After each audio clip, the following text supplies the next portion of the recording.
माँ बाप के अच्छे बुरे कर्मों का फल पुत्र को भी भोगना पड़ता है। एक समय की बात है, एक महान तपस्वी अपने आश्रम में रहता था। एक दिन उसकी पत्नी ने पूछा, स्वामी, क्या माता पिता के अच्छे और बुरे कर्मों का फल उनकी संतान को भोगना पड़ता है? तभी महात्मा ने कहा, हे देवी, माता पिता के अच्छे और बुरे कर्मों का फल उनकी संतान को अवश्य ही भोगना पड़ता है। आज आपको एक प्राचीन कथा सुनाता हूं, जिसे सुनने के बाद आपको पता चल जाएगा कि कैसे माता पिता के अच्छे और बुरे कर्मों का फल उनकी औलाद को मिलता है और उन्हें भोगना पड़ता है। फिर महात्मा ने कथा को सुनाना आरंभ करते हैं और कहते हैं, हे देवी, प्राचीन समय की बात है, एक गांव में एक गरीब आदमी रहता था। वह बहुत ही गरीब था। किसी तरह से मेहनत मजदूरी करके अपने घर का पालन पोषण करता था। उसे मजदूरी में दिन भर काम करने के बाद 50 रुपए मिलते थे। उसमें से वह 25 रुपए रोजाना दान करता था और 25 रुपए में अपने परिवार का पालन पोषण करता था। इस प्रकार कुछ समय बीतने के बाद उसके घर में एक लड़के का जन्म हुआ। उस गरीब आदमी के परिवार में अब कुल 3 सदस्य हो गए, दोनों पति पत्नी और एक लड़का।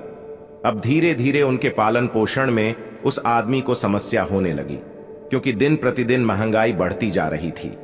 फिर महात्मा ने कहा, हे देवी, एक दिन की बात है, उस आदमी के लड़के ने अपने पिता से पूछा, पिताजी, आप रोजाना 50 कमाते हैं, जिसमें से आप 25 रुपये रोज दान कर देते हैं, और 25 रुपये में हम अपना गुजारा कैसे कर पाएंगे? उस आदमी को चुपचाप देखकर उसकी पत्नी ने कहा, बेटा, ऐसी कोई बात नहीं है। तुम्हारे पिताजी रोज 50 रुपए कमाते हैं और 25 रुपए दान कर देते हैं। यह तुम्हारे लिए ही दान करते हैं, दूसरों के लिए नहीं। लेकिन वह लड़का इस बात को नहीं समझ पाया, क्योंकि वह बहुत ही छोटा था। महात्मा ने कहा, हे देवी, इसी तरह से कुछ समय बीतता गया और उस गरीब आदमी का लड़का धीरे धीरे बड़ा होने लगा और उसकी उम्र 16 वर्ष की हो गई। एक दिन वह आदमी काम करके शाम के समय वापस अपने घर लौट रहा था। तभी रास्ते में एक काला भैंसा आया और आकर उस गरीब आदमी को मारने लगा। उस भैंसे के हमले की वजह से उस आदमी की वहीं पर मृत्यु हो गई। जब उस आदमी की पत्नी और उसके लड़के को पिता की मृत्यु की खबर मिली तो उन्हें बड़ा दुख हुआ। फिर एक दिन उस गरीब आदमी के लड़के ने अपनी मां से पूछा, मां, हमारे पिताजी कहां चले गए हैं? उस गरीब आदमी की पत्नी ने कहा, बेटा, तुम्हारे पिताजी हम सबको छोड़कर यमपुरी में यमराज के पास चले गए हैं। तब बेटे ने कहा, जब पिताजी थे तो रोजाना 50 रुपए कमाते थे, हमारा पालन पोषण उसी में करते और 25 रुपए वह दान करते थे। अब हमारा पालन पोषण कैसे होगा? कैसे हमारा पेट भरेगा? फिर मां ने अपने बेटे से कहा, बेटा, जिस घर में गरीबी होती है उसका कोई सहायक नहीं होता है। उससे सभी दूर भागने लगते हैं, सिवाय भगवान के, क्योंकि वही गरीबों के सहायक होते हैं। फिर बेटे ने अपनी मां से कहा, मां, ऐसा मत सोचो, मैं यमराज के पास जाऊंगा और अपने पिताजी को वापस लेकर आऊंगा। हमारी गरीबी देखकर यमराज को हमारे ऊपर अवश्य दया आ जाएगी और वह हमारे पिताजी को मेरे साथ अवश्य भेज देंगे। महात्मा ने कहा, हे देवी, उस छोटे से बच्चे की बात पर उसकी मां ने ध्यान नहीं दिया।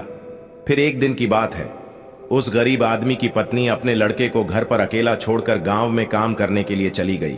उधर उस लड़के ने मन में सोचा कि मैं यमराज के पास जाऊंगा और अपने पिताजी को लेकर आऊंगा। ऐसा सोचकर वह लड़का अपने पिताजी को लाने के लिए अपने घर से चल देता है। उस लड़के को चलते चलते काफी समय बीत गया। फिर उसे थकान का अनुभव हुआ और वह एक बहुत ही विशाल आम के पेड़ को देखकर उसकी छाया में जाकर बैठ गया। तभी उस आम के पेड़ ने मनुष्य की आवाज में कहा, बेटा, तुम कौन हो और कहां जा रहे हो? मेरी छाया में आज तक तुम्हारे जैसा कोमल बालक नहीं आया है। फिर उस लड़के ने कहा, मैं एक गरीब आदमी का बेटा हूं और अपने पिताजी को लाने के लिए यमराज के पास जा रहा हूं। उस आम के पेड़ ने जब उसकी यह बात सुनी तो उसने कहा, बेटा, तू मेरे लिए भी यमराज से एक प्रश्न पूछ कर आना कि मैं कई वर्षों से यहां पर लगा हुआ हूं, लेकिन मेरा एक भी पत्ता जमीन पर नहीं गिरता है और ना ही मेरी डालियां सूखती हैं। मैं कितने वर्षों तक और यहां पर खड़ा रहूंगा? मैंने अपने पूर्व जन्म में ऐसा कौन सा पाप किया था जिस कारण से मुझे इस योनि से मुक्ति नहीं मिल पा रही है? इसका कौन सा कारण है? तब उस लड़के ने कहा कि ठीक है, मैं यमराज से तुम्हारा यह प्रश्न जरूर पूछ कर आऊंगा। महात्मा ने कहा, हे देवी, इतना कहकर वह लड़का वहां से आगे जाता है और चलते चलते रास्ते में उसे एक इच्छाधारी सर्प मिला। उस सर्प को देखकर वह लड़का डर के मारे कांपने लगा और वहां से भागने ही वाला था। तभी वह सर्प मनुष्य की आवाज में बोलने लगा, बेटा तुम मुझसे डरो मत, मुझे इतना बताओ कि तुम कौन हो और कहां जा रहे हो। वह लड़का उस सर्प के पास गया और हाथ जोड़कर कहने लगा, हे नागराज, मैं गरीब आदमी का बेटा हूं और मैं यमराज के पास अपने पिताजी को लाने के लिए जा रहा हूं। उस सर्प ने कहा, बेटा तुम यमराज से मेरा एक प्रश्न पूछ कर आना। मैं कई वर्षों से यहां पर पड़ा हुआ हूं, मुझसे अब चला भी नहीं जाता। मेरे शरीर में इतनी भी जान नहीं है कि मैं थोड़ा सा भी चल फिर सकूं। मैंने अपने पूर्व जन्म में ऐसा कौन सा पाप किया था जिस कारण से मुझे इस योनि से मुक्ति नहीं मिल पा रही है? इसका कौन सा कारण है? तब उस लड़के ने कहा, ठीक है, मैं यमराज से तुम्हारा यह प्रश्न पूछकर जरूर आऊंगा। महात्मा ने कहा, हे देवी। इतना कहकर वह लड़का आगे चलने लगा। फिर चलते चलते रास्ते में उसे एक किसान मिला। किसान ने कहा, बेटा तुम कौन हो, कहां जा रहे हो? देखने में तो तुम बड़े ही सुकुमार और कोमल लग रहे हो। फिर उस लड़के ने कहा, मैं एक गरीब आदमी का बेटा हूं और मैं यमराज के पास अपने पिताजी को लाने के लिए जा रहा हूं। फिर उस किसान ने कहा, तुम यमराज से मेरा एक प्रश्न पूछ कर आना। मैं चलते हुए राहगीरों की प्यास बुझाने के लिए कई सालों से यहां पर एक बावड़ी खुदवा रहा हूं, लेकिन इसमें पानी अभी तक नहीं निकला है। मैंने अपने पूर्व जन्म में ऐसा कौन सा पाप किया था जिस कारण से इस बावड़ी में अभी तक पानी नहीं निकला है? मैंने इसमें बहुत सारे पैसे भी खर्च कर दिए हैं, इसका क्या कारण है? उस लड़के ने कहा, ठीक है, मैं यमराज से तुम्हारा यह प्रश्न जरूर पूछ कर आऊंगा। महात्मा ने कहा, हे देवी। इतना कहकर वह लड़का वहां से आगे की ओर चलने लगा। चलते चलते रास्ते में उसे एक बहुत बड़ा तालाब मिला। फिर वह लड़का तालाब के किनारे पर गया और पानी पीने लगा। तभी उस तालाब से तैरती हुई एक बतख आई और कहने लगी, बेटा तुम कौन हो और कहां जा रहे हो? तब उस लड़के ने कहा, मैं गरीब आदमी का बेटा हूं और मैं यमराज के पास अपने पिताजी को लाने के लिए जा रहा हूं। महात्मा ने कहा, हे देवी। उस लड़के की बात सुनकर उस बतख ने कहा, तुम यमराज से मेरा एक प्रश्न पूछ कर आना। कई वर्षों से मैं इस तालाब में भटक रही हूं। मेरी 7 पीढ़ियां गुजर गई हैं, परंतु मैं अभी तक इसी तालाब में रह रही हूं। मैंने अपने पूर्व जन्म में ऐसा कौन सा पाप किया था जिसके कारण मुझे इस योनि से मुक्ति नहीं मिल पा रही है? इसका क्या कारण है? तब उस लड़के ने कहा, ठीक है, मैं यमराज से तुम्हारा यह प्रश्न अवश्य पूछ कर आऊंगा। इतना कहकर वह लड़का वहां से आगे की तरफ बढ़ने लगा और चलते चलते तालाब के दूसरे किनारे पर पहुंच गया। दूसरे किनारे पर जब वह पहुंचा तो उसने देखा कि एक मरा हुआ बगुला वहां पर पड़ा हुआ था।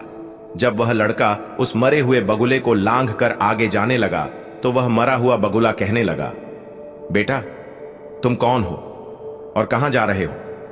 उस लड़के ने उसकी आवाज सुनकर कहा कि मैं एक गरीब आदमी का लड़का हूं और मैं यमराज के पास अपने पिताजी को लाने के लिए जा रहा हूं।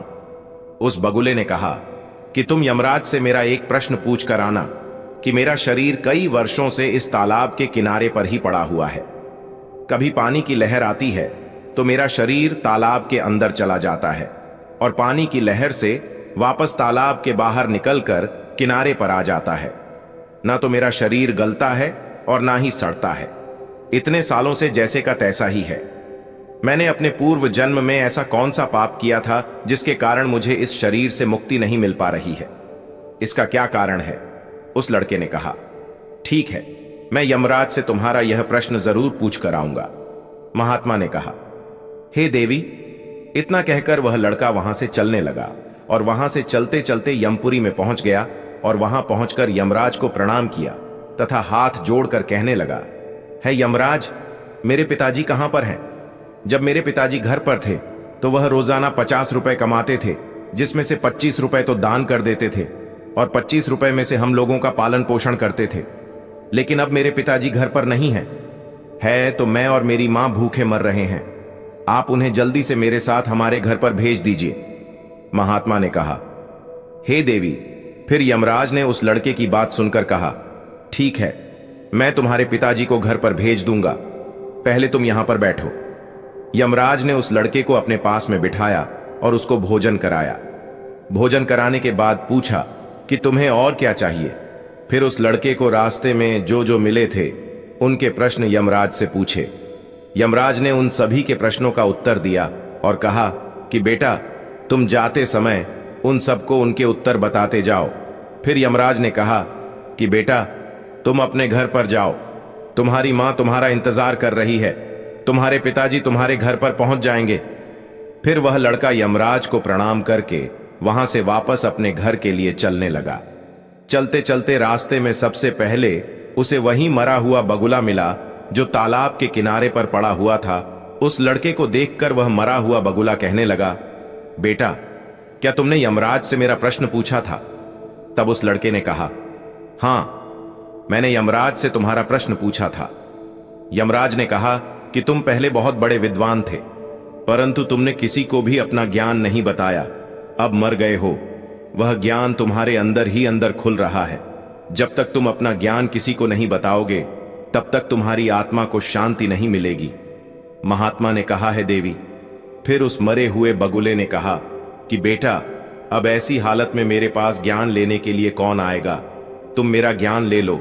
फिर उस बगुले ने उस लड़के को जितना भी उसके पास ज्ञान था वह सारा ज्ञान दे दिया, और ज्ञान देने के बाद तुरंत ही उसकी आत्मा को मोक्ष की प्राप्ति हो गई। फिर वह लड़का आगे चल पड़ा। चलते चलते उसे वहीं बतख मिला। बतख ने कहा कि बेटा, क्या तुमने यमराज से मेरा प्रश्न पूछा था? उस लड़के ने कहा कि हां, यमराज से मैंने तुम्हारा प्रश्न पूछा था। उन्होंने कहा कि तुम्हारे अंदर अमृत है, जब तक तुम इस अमृत को किसी को नहीं दोगे तब तक तुम ऐसे ही व्याकुल रहोगे। बतख ने कहा कि बेटा, अब कौन मिलेगा, मुझे तुम ही मेरा अमृत ले लो। फिर बतख ने अपना अमृत उस लड़के को दे दिया, और अमृत देते ही उस बतख की आत्मा को मोक्ष की प्राप्ति हो गई। इसी तरह से वह लड़का वहां से आगे बढ़ने लगा। फिर चलते चलते रास्ते में उसे वही किसान मिला जो राहगीरों के लिए बावड़ी खुदवा रहा था।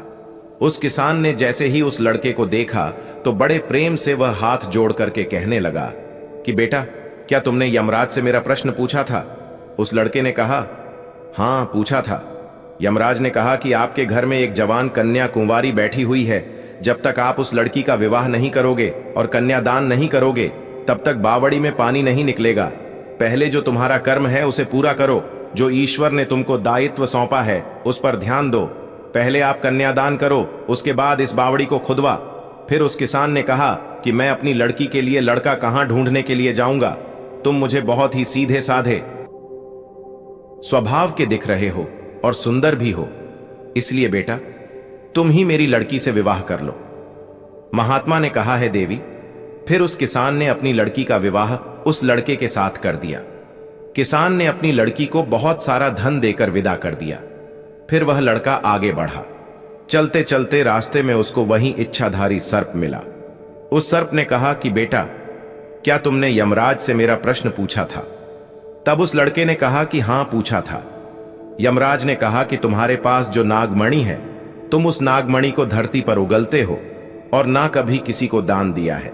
जब तक तुम इस नागमणि का दान नहीं करोगे तब तक तुम्हारा शरीर ऐसे ही बना रहेगा। फिर उस सर्प ने कहा कि बेटा, मैं यह नागमणि अब किसको दूं? इस नागमणि को तुम ही ले लो। फिर उस सर्प ने अपनी नागमणि को उस लड़के को दे दिया। नागमणि को देते ही उस सर्प की आत्मा को मोक्ष की प्राप्ति हो गई। इस तरह से वह लड़का अपनी पत्नी को लेकर फिर आगे चलने लगा। चलते चलते रास्ते में उसे वही आम का विशाल पेड़ मिला जिसकी छाया में उसने विश्राम किया था। उसने पूछा कि बेटा, क्या तुमने यमराज से मेरा प्रश्न पूछा था? उसने कहा, हां, पूछा था। यमराज ने कहा कि पूर्व जन्म में तुम्हारा काम स्कूल में बच्चों को शिक्षा देना था। तुम्हारा पद एक गुरु का था, परंतु तुमने अपने पद का सही इस्तेमाल नहीं किया। तुम शिक्षा देने के बदले में छोटे छोटे बच्चों से अपना काम करवाते थे और उन्हें अच्छी तरह से शिक्षा नहीं देते थे। तुम पूर्व जन्म में बहुत बड़े विद्वान थे, परंतु तुमने उन बच्चों को शिक्षा नहीं दी। उन्हीं बच्चों के श्राप के कारण तुम हिलडुल नहीं सकते। तुम्हारे अंदर जो ज्ञान भरा हुआ है उसे किसी को दे दो, इसके बाद ही तुम्हें मोक्ष की प्राप्ति होगी। महात्मा ने कहा, हे देवी। उस लड़के की बात सुनकर उस आम के पेड़ ने कहा कि मैं यह ज्ञान किसे दूंगा, तुम ही ले लो।